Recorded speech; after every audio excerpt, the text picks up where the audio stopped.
Good afternoon, everyone, and welcome to another live stream from De Montfort University. And today what we're going to have a look at is UCAS Extra and Clearing. And we're also going to have a look at basically what happens next once you've made the decisions that you've made. Before we start, though, we just want to say a massive thank you for everyone joining in, for taking at the time of your busy Friday afternoons. I know a lot of you have probably got the Friday feeling already, thinking about sitting there in the garden, although the weather ain't that nice, probably with a few bevies. Even though I don't drink after the week that we've had, it's certainly becoming a bit more of a temptation for me. So what we're going to cover in today's session is we're going to look at the journey so far that you guys have been on. We're going to have a look at this decision-making process that you guys have got to do. And then we're going to start to try and unravel or unpick the myths of UCAS Extra.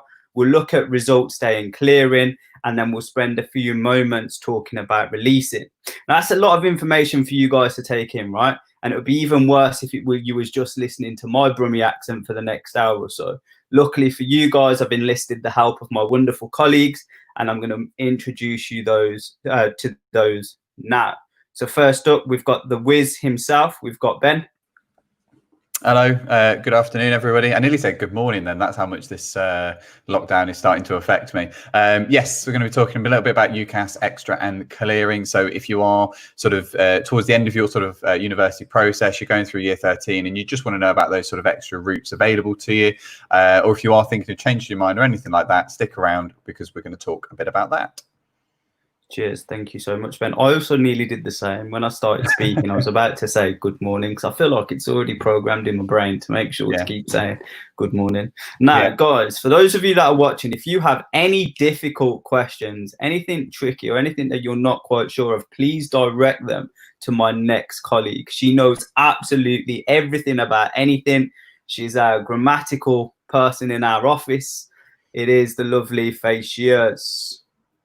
Oh gosh, really setting me up for a Friday afternoon, aren't you? I was going to say I'm quite ready to get out the cheeky mocktail.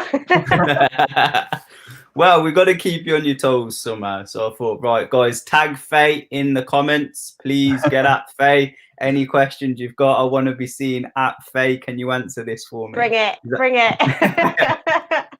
Yeah, looking forward to speaking to everyone today anyway. I think it'll be a nice way to end the day, and yeah, let's get to it. Coolio, thanks for that, Faye. And we've also got two recent graduates. First up, we've got Lernie. I believe in the last stream, I was saying your name wrong. Only slightly. It's fine. Most people do. But yeah, I'm just graduating from media production, and I'll be helping out a little bit today with what you guys can be doing next. I know it fairly well because I did it myself only recently. So hopefully we can help all your questions. Cheers. Thank you so much for that, Lernie. And last but not least, we've got Tierney. No, that ain't at all a little bit of a tongue twister. Hi, yeah, just like Dal said, my name's Tierney, and I've also just graduated, graduating like Leonie is. And yeah, we're here today to help with any questions you might have about UCAS and Clearing. I personally went through Clearing when I came to uni, so I've got the experience and I'm ready to help. Coolio, thanks for that, Tierney. So guys, what I really want to do, I'm starting to see some comments come through on YouTube. Please do get involved. So Param, hello to you. We'll be getting to your question shortly. But these live streams that we have put together are orientated by you. We want to let you sort of take a bit of the direction, and hopefully we'll answer some of the content. So please do get involved with us on the comment section on YouTube. So the first thing that we want to have a look at as a team is the journey so far. So we want to look at where you are currently, what you've been through, and what you've got to look forward. So in order for me to do that, I'm going to pass over to Ben. Hello. Just before I get started, because I know I'm going to give Dal a couple of seconds to get my graphic up. If you are viewing this on the DMU website and you can't see the comment section just yet, if you click on the video and then click on where it says YouTube or click on a link through to the YouTube channel, that will actually take you through to the YouTube comments and you'll be able to type away in there just in case anybody was struggling to see that. So yes, as Dal mentioned, I am going to be talking about this sort of the journey essentially, and the journey for yourselves. over the last few months into the last sort of stages of your sort of lead up to university. So the first couple of stages that I'll just quickly show on the slide just there, obviously you did all your research in the lead up to sort of Christmas time. Your application hopefully was submitted in time for the UCAS deadline in January, so on January 15th. You will obviously, and this again applies to different students in different matters, but you hopefully will have your offers back from the universities that you applied to at that stage. And then obviously from there, you will make your final decisions. So at the minute, obviously I've got May 2020 on there because obviously the current lockdown and COVID-19 and all that sort of thing, the deadline has been pushed to June. So you have got a little bit more time to make that decision in terms of where it is you're going to be going if you are unsure at this stage. Obviously then comes results day, which is still going ahead in August, and that's when you'll know whether you've got the conditions for the offer that you've been made from the university that you have applied to. We'll go through a little bit more to do with things like UCAS a little bit later on, but it's important to note for the students that have gone through that process, we're in those kind of final stages, so you need to be making those final decisions. If you've made your decision on where it is you're going to be going, you've decided on what your firm choice is going to be. Hopefully you've also done your student finance and you've chosen what accommodation that you're going to be staying in, but just keep an eye out for all those details from the university that you have applied to. Now for students that are currently at the process where they might be thinking, okay, I've changed my mind, or maybe they actually haven't made that decision, they completely missed that UCAS deadline that I mentioned a second ago, this is the stream that's going to be really, really useful for you to find out what exactly is UCAS Extra, so that we can actually find out how you can add on maybe an additional offer if you do happen to change your mind, or indeed it comes to results day and you don't actually get into the place that you want because something's gone wrong, you don't get the grades that you need for it. So we're going to be talking about that all today over the next sort of 40 minutes or so. Thank you so much for that, Ben. What I'm going to do now is, Ben, if you don't mind, we've had a question coming from Jess, and some people have started their journey. Some people might be at the very, very starting point. So Jess is asking, who can I speak to regarding entry requirements, and do these differ for mature students? So generally, they wouldn't differ for mature students all that much. It really depends on, and forgive me for saying this, but how much of a mature student you are and how relevant your current qualifications are at this stage. So my best advice that I will give you is speak to the university, have a look on the university websites, and what I will do is I will link in the comments in just a second the chat function that we've got to speak to some of our advisors, and I'll also pop the phone number for our inquiries team, and they will be able to put you through to the admissions teams, and they'll be able to have a little chat about your current qualifications to see if they can get you onto one of our courses. Ben, you go above and beyond for absolutely everyone, don't you? I know, I do. Not only are you going to get the website, you're also going to get the direct phone number to have that conversation that no one wants to make, because everyone just gets called on the phone. Well, in that case, in addition, in addition, Jess, we do accept lots of different qualifications. So if you are from, say, an access to higher education qualification, it's not just about A levels or BTECs. We accept lots of different qualifications. So do get in touch, and we can chat to you about that. Or even if it's starting on a foundation course, if you don't quite meet the entry criteria for the full degree program, I'm sure there's lots of things we can talk to you through how you could gain access onto a degree program here at DMU. Thank you from me. Thank you from Jess, who's also very satisfied with the answers that you guys have gave. So Ben spoke a lot around decisions and how you're going to be making these important decisions. What I'm going to do now is pass over to Lernie, and she's going to spend some time talking about her own decisions that she made, and hopefully try and give you some tips on how to make the right decision for you guys. So Lernie, over to you. So if you're currently making your decisions, it can be quite a difficult choice because it's where you're going to be spending the next 3 years of your life really, and trying to progress your career and everything. But you've probably been given quite a lot of different offers at this point. So you'll have maybe conditional offers, which are relying on grades or maybe some interviews that you may be having. An unconditional offer, which means although you have still been working towards getting grades and things, those grades won't necessarily make or break your chance of getting into university. And you may also have had like an alternative course offer. So it may not have been the course that you were initially wanting to go to, but it is still relevant to what you've applied for. So you can see on the side here what the different conditional or unconditional offers may be. So whether it's an unconditional offer may try and persuade you to making that university a firm choice. But I personally had an unconditional for a university which I didn't really want to go to, and it made me want to choose them. But I looked at my 5 options and thought, is it worth having the assurance of knowing I'll definitely get into that uni, or of going somewhere I'd really like? And I personally went with going somewhere I'd really like. It was maybe going to be a little bit of a worry because I may not have got the grades to go there, but it meant that I was going to be studying at somewhere that was relevant and was going to be something that I'd enjoy for 3 years, which it seems like a long time, and it is a fairly long time, but it does go by quite quickly, so make the most of it. But the different choices you'll be needing to make are a firm choice and an insurance choice. So your firm choice is your first top university that you're wanting to go for. So that is the one that if you get the grades that they're asking for, or if it's an unconditional, it's the one that you will be going to on results day. They'll confirm that you're going there. And then the insurance choice is one that if you don't quite make those grades, then you can fall back on that one. So say you're asking for ABB and your insurance choice is BBB and you get BBB on results day, then you'll be able to go to your insurance choice. When you make those offers, if you've got 5 options on your UCAS, the other 3 will then be removed, so you won't have the option to go back.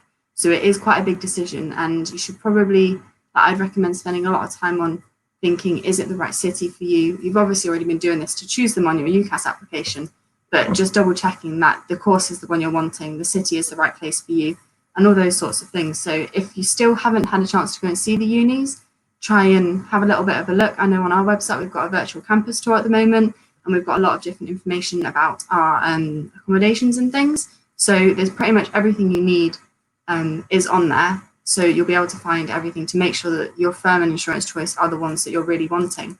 But obviously if those choices aren't quite the ones for you, and you've already made those decisions, but then you're maybe changing your minds, there are still options and room to maneuver. But I think Faye might have a little bit more information about what you can do if you're maybe not so secure in the choices that you've already made. Thank you so much for that, Leonie. You mentioned there about unconditional offers and how you received an unconditional offer. What was the draw for you in terms of why the unconditional offer was so appealing? Well, the main reason was because I am not a naturally A student, and I was trying to get my grades up higher, and some of the unis I'd applied for were like ABB, and I was worried that I wasn't necessarily going to get those grades. So I saw the unconditional offer and was like, that will mean I'm definitely going to be able to go to uni. And so I think that was the main reason that it appealed to me, because it would take the pressure off the exams a little bit, which is nice because exams are never nice. So yeah, I think that was the main reason that it appealed to me. Tierney, anything to add from your side from when you was making your decisions? Yeah, I do actually. I was offered an unconditional as well at one of the unis in the UK, and my grades when I applied, they weren't bad, but they weren't the best. And I kind of looked at the uni. I went to see it, and it was a nice uni, but the campus was really empty. There didn't seem like there was a lot of people around, and that kind of put me off. When they offered me an unconditional, I sort of looked at the uni. I was like, oh, any uni that's going to offer my grades unconditional maybe isn't the uni for me, just because I wanted that sort of challenge where I did my exams in year 13, and when I went off to uni, I wanted that academic challenge, because for me that's what the appeal of a degree was. I sort of looked at the uni. It was like, oh, maybe assuming I'm going to sail through a degree with these grades, that isn't the kind of challenge I want when I go to do my degree. So yeah, it's kind of, I chose my firm and my insurance both with grades I had to work harder to achieve for usually and I did my exams in year 13. So yeah, that's my experience with unconditionals. Cool, thank you so much. Ben, Faye, anything else to add on the decision making process? I think that sums it up. Yeah, absolutely. Coolio. We've had a few questions come in which I want to address. So we've got Usaid, who's talking about, what about a CAS letter? Is it a confirmation for your admission? And then the second part to his question was, how important is CAS letter for student visa process? Yeah, I can answer that one, Dal. Well, the CAS letter, CAS stands for Confirmation of Acceptance for Studies.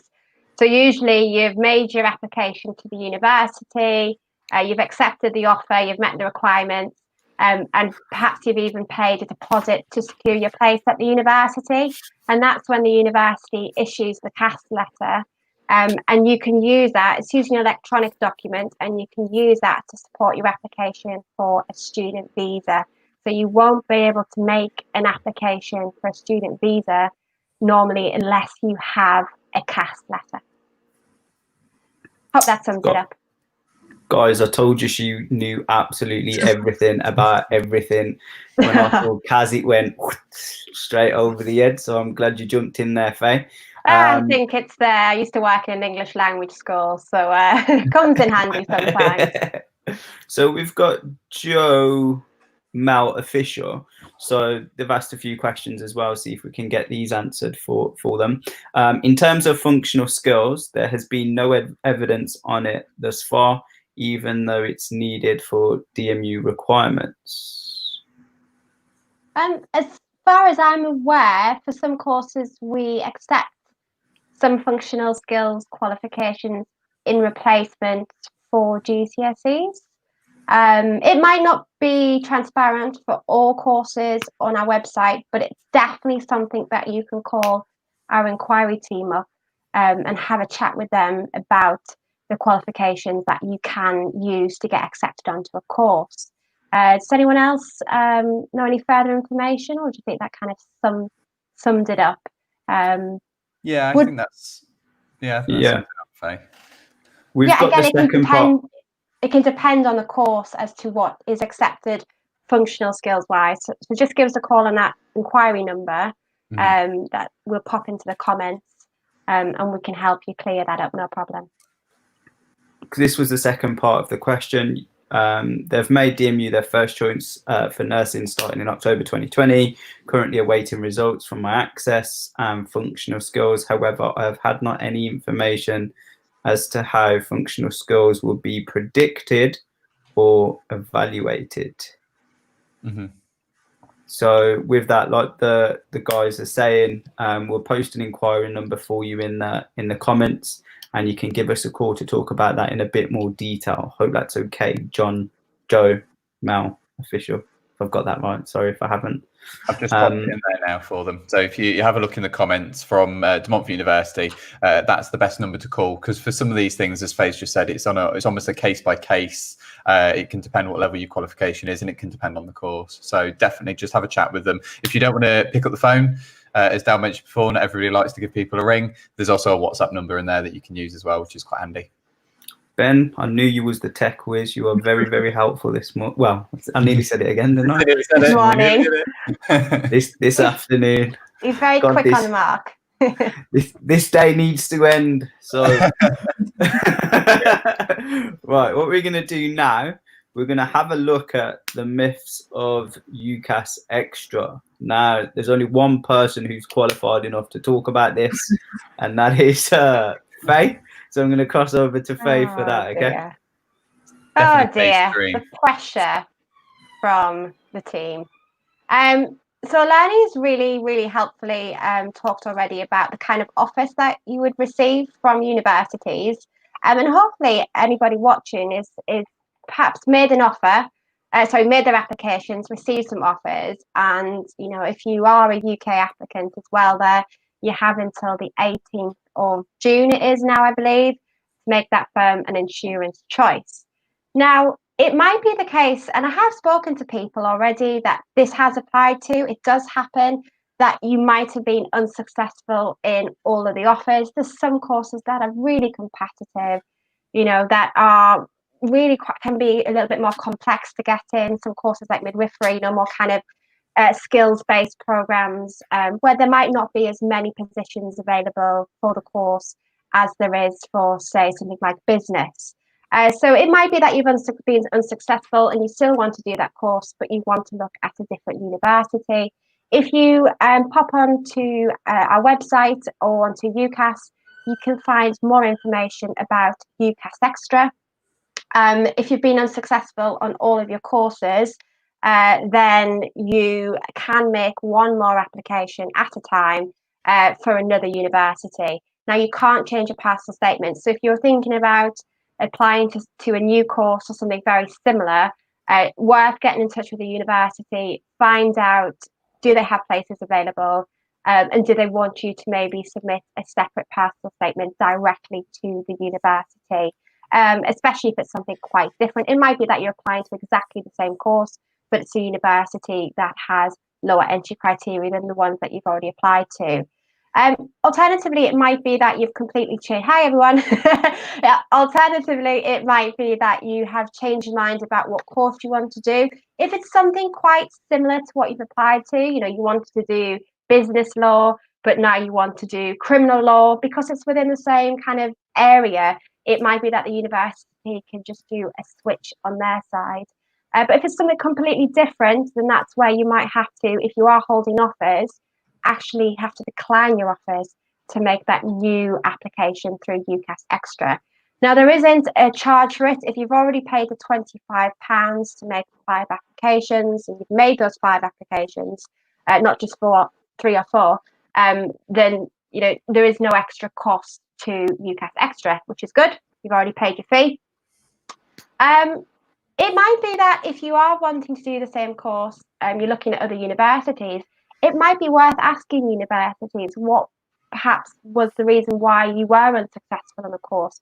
Was it that you needed a bit more work experience? Was it that you submitted a portfolio and it wasn't quite strong enough, so that you can perhaps work on that before your next application? Back to the studio.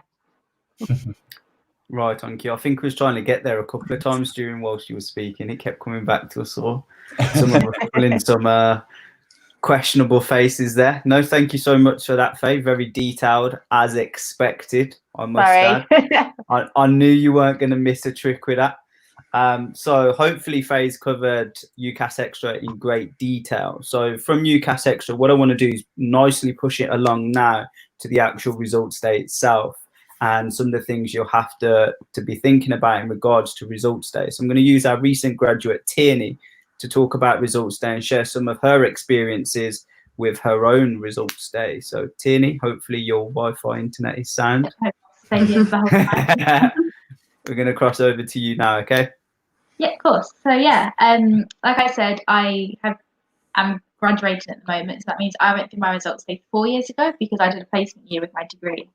And yeah, so I'm going to talk through the day first of all. So results day starts really early.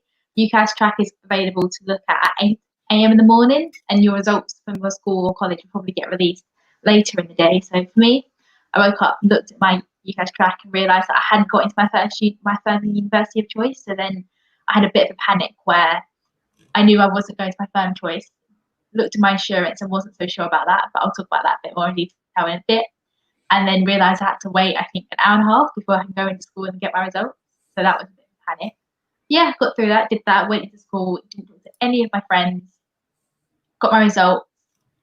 They were lower than I expected, of course, because I didn't get my firm, and then went home and had to go through clearing. So yeah, obviously the most important thing for UCAS results is being here for it. So we'll go on holiday if you can. Obviously this year is a little bit more different just because of the current situation that's going on. So yeah, if you are a bit more lucky than I was and you get into your first choice university, that allows you to check. You can confirm it on the day, so you can check UCAS track in the morning, just like I said, 8 a.m. And there is a couple of things that will happen after that, could happen after that. So you could go through adjustment, which that would be if you had exceeded your conditions of your offer. So that means if you had got higher grades than you were expecting, you may be able to swap courses and go to a university that wants applicants with a higher grade boundaries. But you don't have to do that. You can stick with your firm choice university. Then you can also go through clearing, which I think Ben will speak about in a bit later. Adjustment is a bit of a weird one. So this only happens if you exceeded your firm choice. You don't necessarily have to go through your firm choice straight away. You can sort of look around for 5 days to look at other universities, see if you want to go through any of them, look if there's accommodations available, and things like that. So yeah, that's pretty much what the results day is going to be like. For me, the whole process happened in the morning, so I was able to collect my results, not get in my firm choice and then sort of look around and have a look at different universities to go through clearing. I sort of done that whole process because the morning is super busy, everyone's getting the results at the same time, and everyone's calling the same like pool of universities that are in clearing. So phone lines for universities are insanely busy, and obviously you're busy at home looking at the different courses and the different universities that you could possibly go to. And then it's pretty much done by midday or so for me. Then I just had the chance to go and actually celebrate the results I did get, because I still did do well. And that would be that's what it would probably be like for you if you have to get clearing. Thank you so much for that, Tierney. Guys, wider team, how was your experiences of results day? Good, bad, stressful, happy, sad?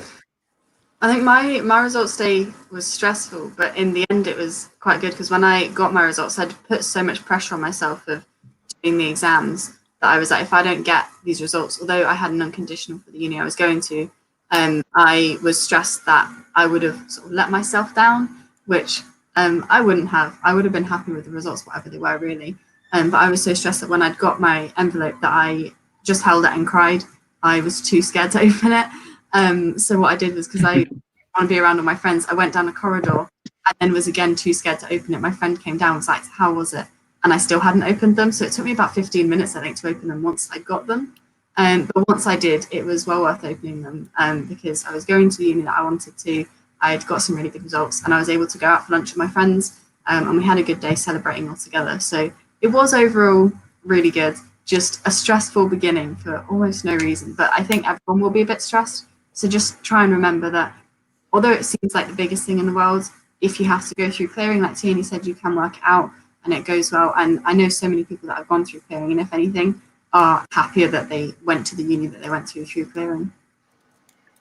I think the stress is just naturally there because you've tried so hard for 2 years. You're worried, oh my God, just in case I don't get the grades, my life is completely over. I'm never going to wake up again after results day because I didn't get a B grade. I got a C grade instead. Everything's just going down the Kazi. So you can sort of understand that. Faye, Ben, anything you guys would like to share? Go for it, Faye. I think just remember that results are supposed to update on UCAS Track at about 8 o'clock. But there's about probably 800,000 people logging in to see on UCAS Track your whether you've gotten into your firm or insurance, or if you've been popped into clearing. So there's hundreds of thousands of people who might be logging in, so it might crash. It might be that you can actually call universities earlier to see if you've gotten in. We're open from about 6 o'clock, some universities 7 o'clock, so you can actually call universities directly to find out if you've gotten in. It might be that if you are going to perhaps collect results from school or college, they might not open until 8 or 9 o'clock, so you might be really maybe you've had a sleepless night, you want to know if you've gotten in or not. I actually found out whether I got in. The postman came back in the day. The postman came quite early, dropped off my letter of acceptance. Just bear in mind that you might still miss a grade point. I didn't get the entry criteria, and I still managed to get into my firm choice, which was really good, a relief. But I did, when I got the letter before my results, think that I'd gotten the right grade. So it's important to go and get your grades, because it might not quite be what you think it is. 800,000 people calling at the same time. Now, if anyone else in this live stream would have came up with that figure, I would have questioned it, because it's come from you, Faye. It must be true. That must be a fact. It's true. Guys, you heard it here first. Wikipedia, Faye. I've got it from somewhere. Ben? Yeah, well, I mean, I'm going to touch on this a little bit more in a minute with regards to sort of clearing, but what somebody said in the comments as well about things like grade points going down, and similar to what Faye just said, I didn't quite have the grades that I needed. I was about a grade under that I needed, and I still got the place straight away on the day. So it was, results day wasn't really a day I had to worry about, but obviously doing this job, and we've got quite a big hand in clearing. So yeah, like Faye said, we're on the phones at 6 o'clock. So if there's any concerns on results day, or anything sort of happens, or anything that you change your mind about, clearing is really good when it comes to results day, to make those sort of final decisions before you start university the following month. But yeah, for results day itself, just I think relax, just see what the situation is. You know, if it's good, brilliant, you know where you're going. Obviously, if it's not so good, then obviously you need to just make sure you reassess and go through some of these processes that we've sort of talked about today. Thank you for that, Ben. Whilst we're on the question that was asked was, does the entry requirements UCAS points go down at any stage in line with government advice? What is DMU doing to ensure that the current pandemic will not affect who gets places? Well, I mean, points for clearing do go down year on year, as I sort of just mentioned. So you very often can get yourself a really, oh, that's quite a tall comment. There we go. You can very often find that courses do drop a grade or two, making it a little bit easier for students that do want to apply through clearing. So yeah, definitely have a look at that when clearing sort of opens a little bit later on. But equally so, obviously, with the current pandemic, for courses that require things like work experience, that I know somebody else has asked a little bit about work experience on the application. We understand that during this lockdown it is a lot more difficult to get that sort of work experience ahead of submitting your application in, you know, September, October time. So universities are going to be very aware of it, and I think they are probably going to be somewhat sympathetic to the fact that, you know, you may not have been able to get those sort of work experience that you need for it. So don't worry too much. Just make sure that the stuff that you do include in your application reflects your interests in those sort of areas. It reflects some of the research that you've done. You know, there's loads of resources online that you can use, and you can use those sort of skills to talk about them in your actual application. So that sort of thing should also be a benefit to you when you are looking at your application. Is just use this time that you've got where you are stuck at home a little bit more, use that wisely, use it effectively, and see if you can improve your application from there. Thank you so much for that. I think one of the points that we need to get across here in regards to the coronavirus situation is that universities, like Ben was saying, are going to be a lot more accommodating to applicants that are coming to start with us over the next couple of years, because we understand that you would have used the summertime to build up on your work experience. But fundamentally, when you break down work experience and you look at the things that you'd get from it, you'd be getting knowledge and also transferable skill set. You can still brush upon your knowledge, as Ben was saying, online, and have a look at your skills that you've developed elsewhere, which we could also transfer in. And these things are going to be key when you're writing your personal statements. If you can't quite get it from actually conducting a work experience placement or anything like that, think about where you may have developed those skills elsewhere. So look at your education, look at things you've done so far, and see whether we can compensate that way. But of course, just to reiterate, universities will be a lot more accommodating in regards to situations that might have prevented you from completing X, Y, Z that we're asking for. So I hope that's answered both of those questions. Faye, do you want to add anything before I move on? No, that's good. Well done. Brilliant. Got the seal of approval from Faye, so it must have been factually correct. So I'm liking that. So we've heard the word clearing thrown around a couple of times. So Lernie mentioned it, Tierney mentioned it, and Ben did. So Ben, can you just explain to us what clearing is and how it's useful to our viewers? Absolutely. The one thing that has completely just slipped my mind is the actual date that clearing opens. So I'm going to give you guys 30 seconds to quickly Google that for me, because I say the date has just completely left me. But actually how clearing works, as it works in the lead up to results day, you can hear them all typing now frantically.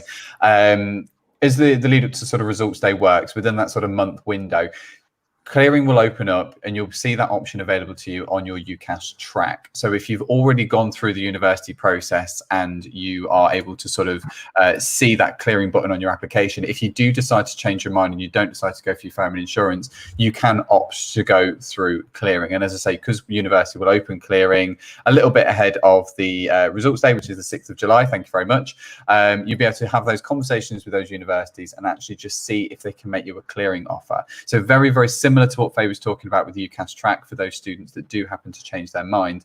You've got that option to there, again, have a look and reevaluate your options. If actually you go, I've thought about this a little bit ahead of me submitting my application, and do you know what, I actually want to do something else. It's also for those students that we've obviously talked about here with Tierney, for those students that perhaps don't get into their sort of firm choice. They might get bumped down to the insurance, they might not even get into their insurance depending on how things go on results day. So you've got the option there to again go through clearing on results day. And as we talked about a few minutes ago, we're live on the phones very, very early in the morning to take those phone calls and actually have those conversations from there. I can see somebody typing in my script as well. It's very off-putting. So thousands of students go through clearing every year. And I think what I've highlighted there is it's not just for students that don't do necessarily so well or don't get into their firm choice, but it is also for those students that do completely change their mind, or even for those students that they see all their friends going to university on results day. They've got into their firm choice universities or wherever it is they're deciding to go. They've never applied to university and think, well, actually, I want in on that. I want to go to university now. So it allows for those late applicants to actually come along and actually get an offer from university that way. So there's lots and lots of reasons to use clearing as a tool when it does open up. And as I say, we'll be opening ours up on the 6th of July. So it gives you the option to do that through us if you are interested. All the information will be on the website. So things like phone numbers, and you'll be able to do it through WhatsApp as well, through the WhatsApp number that I posted in the chat a few minutes ago. You'll be able to have a conversation with us and we'll be able to see if we can do something for you at that stage.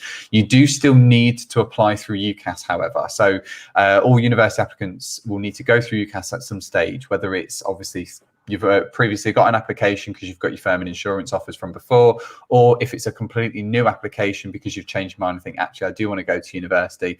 At some stage, you are going to need to create that UCAS application and write that personal statement. So even if you speak to us on results day and you say, I've not applied to UCAS, but I fancy going to university, they can make you, or they can obviously discuss that offer with you over the phone, but you will still need to go ahead and make that UCAS application so we can link the two together.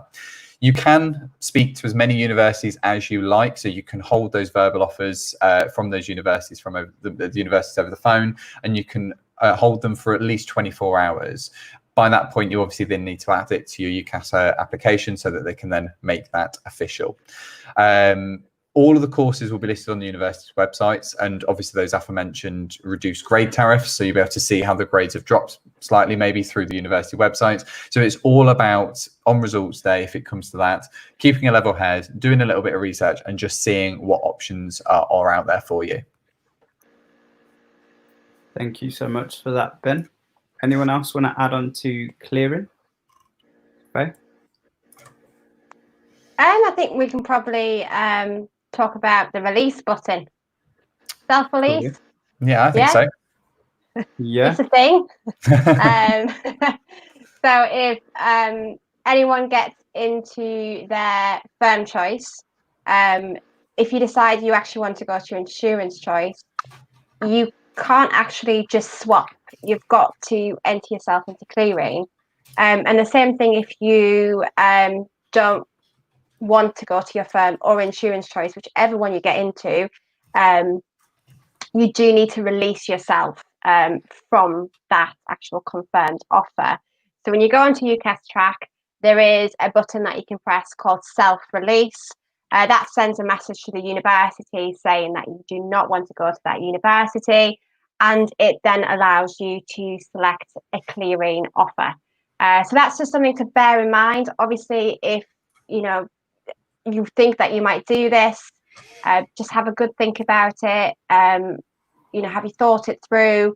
You can call universities up and investigate first. Think about, have you visited the university? Is there accommodation available if that's going to apply to you? And obviously depending on what the COVID situation is then as well. So again, just something else on top of all the clearing information to be aware of. Thank you so much for that, Faye. So, Tierney. Oh my God, I'm gonna mess that up once. Did either of you come through clearing? I did, yeah. I actually had to release myself. We did have the self-release button when I went to uni, but yeah, I had to go through that exact process. So on results day for me, I looked at my insurance choice and was like, I don't want to go to that uni, and made it a lot more difficult for myself because I'd basically put myself into clearing, and then sort of looked around at different unis on clearing, called up a few, held a few verbal offers, called up DMU, and I had looked at DMU a couple months before and decided against putting down my insurance just because it was a little bit too far. I thought it was a little bit too far away for me. And then on results day, sort of thought, actually, no, this could be the uni for me. But when I went to uni, we didn't have the self-release button. I had to call up my insurance and get them to release me. So I had to call up, because university is so busy on this day, I think I had to call up a couple of times to get them to release me, which was slightly more stressful than it needed to be.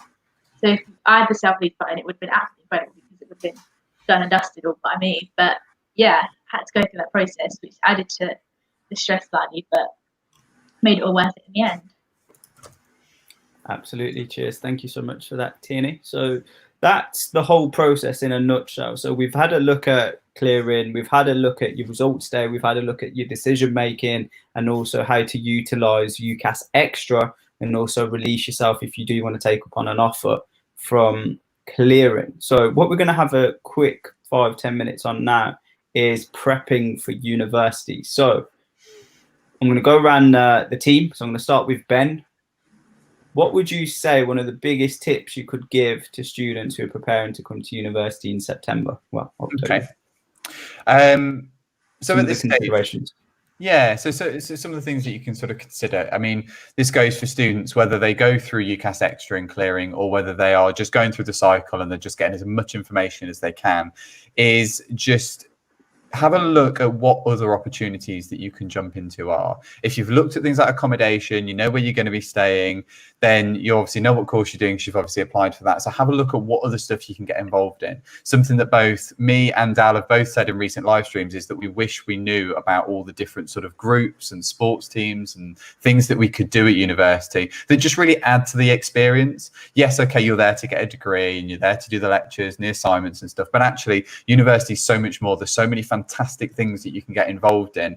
Lernie knows exactly what I'm talking about here because she's part of the same society that I was part of a few years ago. So I won't take that away from her if she wants to mention that in a little bit. But there's so many things that you can do. There's opportunities to travel. Again, it's a great way of making friends. There's loads and loads of things that you can get yourself stuck into. So definitely have a look at those. If you're interested in finding out a little bit more about stuff like that, the Students' Union is a really good place to start because they tend to list quite a lot of the sort of fun activities and the Freshers Week stuff.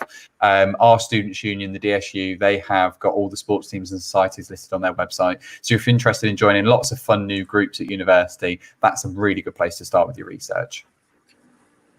Thank you so much. What is the Student Union? What's it there for?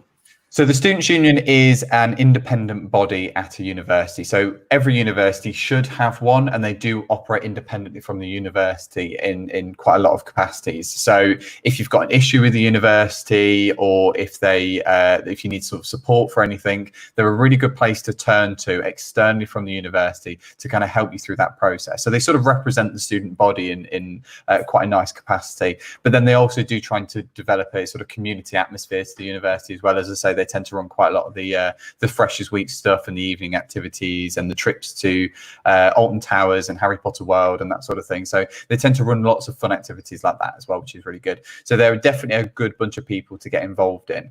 The leading sort of officers of the university, they are also current students or graduating students that have been put into position. They've been voted into those positions by other students. So you can see how they kind of represent that student body in a really nice way.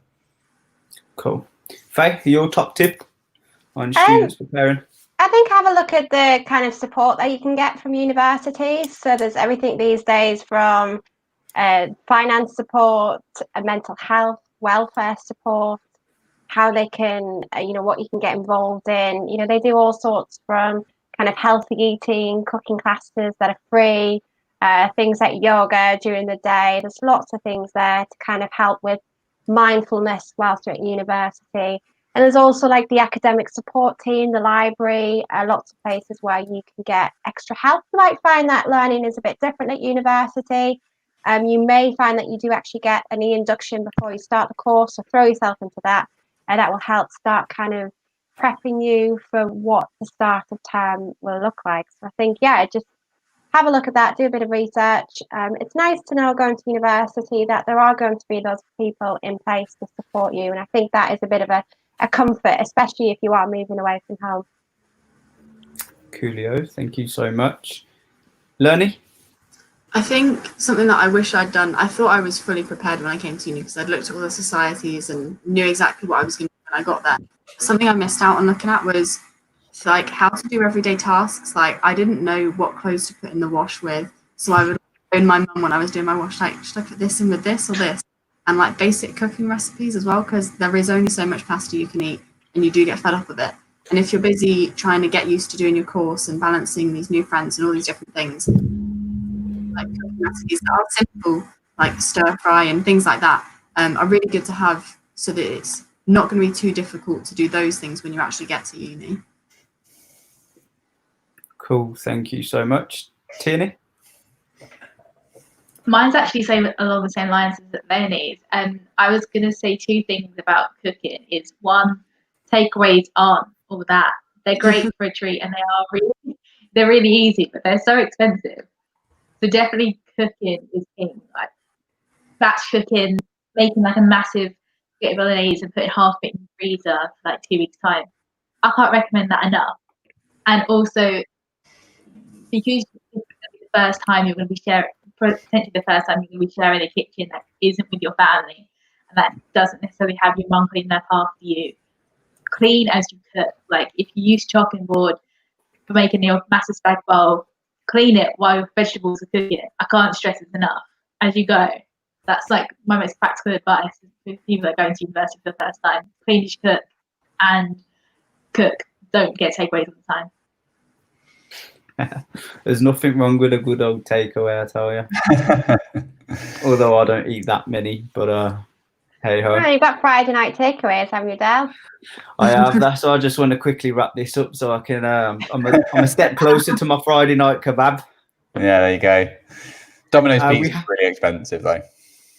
Is it? I always see offers on Domino's. It's like £5-6. The one There's by always me, a voucher. like, yeah, I was gonna say there's always like vouchers that are on. We did have a few questions that came through on the clearing registration form, so I just want to make sure we answer those properly, and a lot of them have done. One of the questions that came, we sort of briefly mentioned it, so just anyone want to spend a quick 30 seconds on this, just summing this question up? Yes, they do change. They tend to lower by at least a grade or two through clearing. So keep an eye on the website to see how they differ, particularly from the minute sort of clearing opens in July all the way up to results day. Grades do change. Thank you so much. Some other questions that we had. This is a quite nice one to end on, to be fair. What are your favourite moments at university? If you're currently there so far, for us, I think everyone on the stream, it's looking back. Can we remember a favourite moment at university? I'll give you all 30 seconds to have a think. As you can see, guys, this is not pre-planned. We do not sit here and think about our favourite moments at university, because I'm sure for a lot of us it was very stressful. But me, I'll start off just to buy you some more time. My favourite moment was being an absolute scrounge, being able to save some money by not spending on accommodation, and in turn I was able to use that student finance to go and travel. So I was very well travelled within my first degree, so we went away at least 3-4 times per year, and that really added into my overall university experience. So that would probably be my favourite moment. Who's going next? I'll go next. I'm gonna, because Lenny didn't mention it before. I feel like I have to now. So I was, and I'll let you add on to this if you want, Lenny.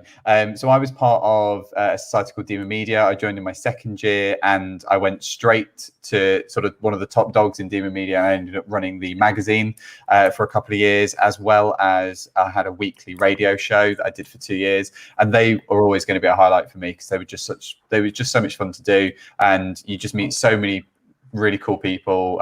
Some of my best friends I still talk to after university, I met through that society rather than my course. So I think those are my sort of top memories. Top dog Ben, yeah? Yeah. Straight away, straight in there. I think it's the opportunities. So I got to do a year abroad, studying abroad as part of my degree program. So I got to spend time actually living in Madrid.